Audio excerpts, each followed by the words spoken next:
Magandang araw po sa inyo mga katsambalay. Kamusta po kayo? Bali ngayon nakikita nyo po yung mga pullets natin. Madalas ko po pinapakita yung mga stags po natin. So ito yung pagkakataon naman para ma-share ko po sa inyo itong mga pullets po natin dito. Meron tayong hatch, yung mga grays po natin, yung mga sweaters po.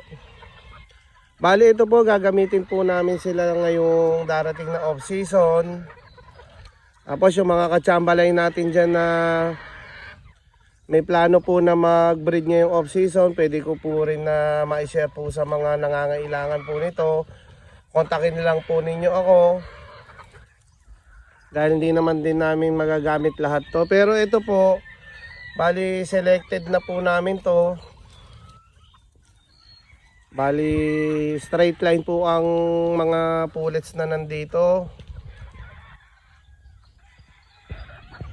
So talagang straight line po kasi talagang kailangan po namin, at saka may plano po kasi kami na mag off season breeding. So talagang nag-produce po kami ng mga straight line. So mapapansin din po ninyo mga katsambalay na katulad din po ng mga pasisiw natin, yung mga stags natin, na healthy rin po sila.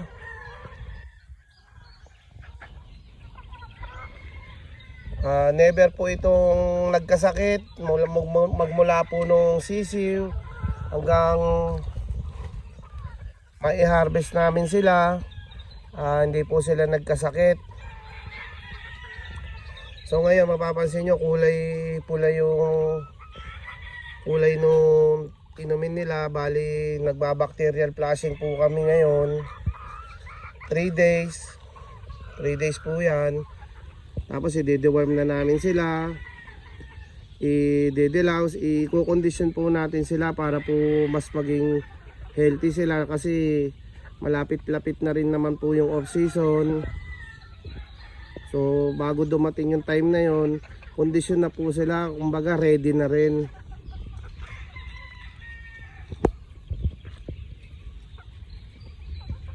Ito sila mga katsambalay.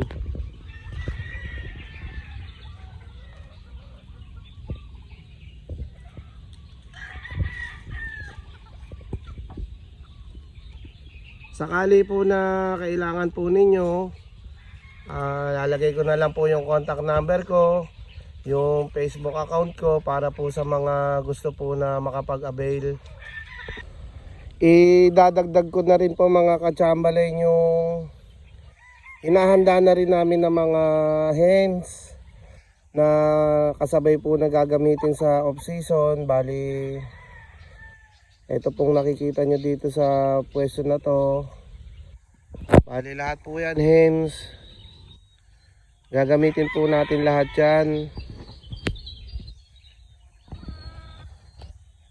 Ayan, tingnan nyo po. Meron din po tayong mga gray na hen.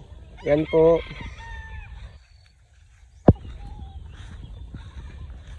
Tapos may mga hatches din po tayo. May mga sweaters natin.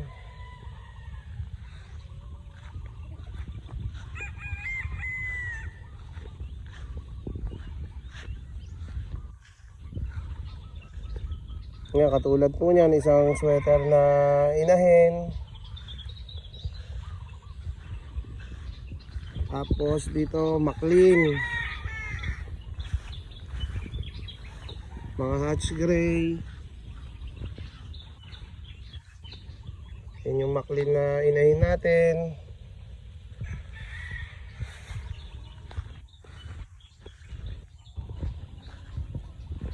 So medyo marami-rami rin po tayong magagamit ngayong off season.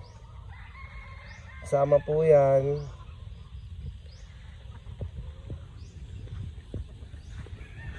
So, kailangan natin talaga na i-ready silang mabuti. Siyempre para healthy rin yung magiging mga pasisiw natin.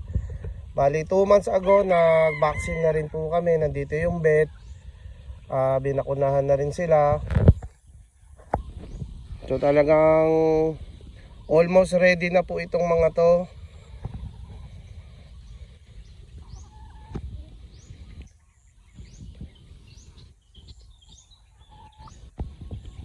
So yan, kikita nyo po makikinis na rin po. Sign na pwede na po natin silang magamit. Lalo na pong gaganda yan mga ka-chamberlain once na iayos na natin silang mabuti. Siyempre mabibigay na sa kanila yung talagang kailangan nila.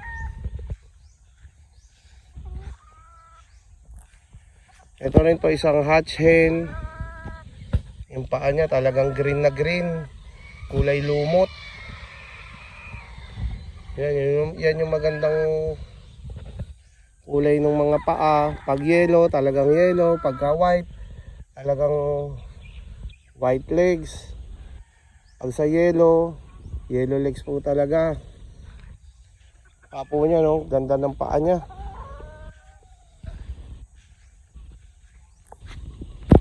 So ito kasama rin po yan.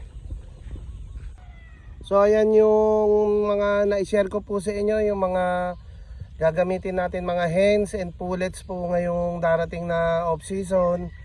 Gusto ko po muna magpasalamat sa lahat po ng nakapanood po nito. Maraming salamat po sa inyo. Kung nagustuhan nyo po yung video, paki-like po. Kung hindi pa po kayo naka-subscribe, sana po makapag-subscribe po kayo. Hanggang dito na lang po muna mga ka-chamberlain. Ingat po tayo palagi. God bless po.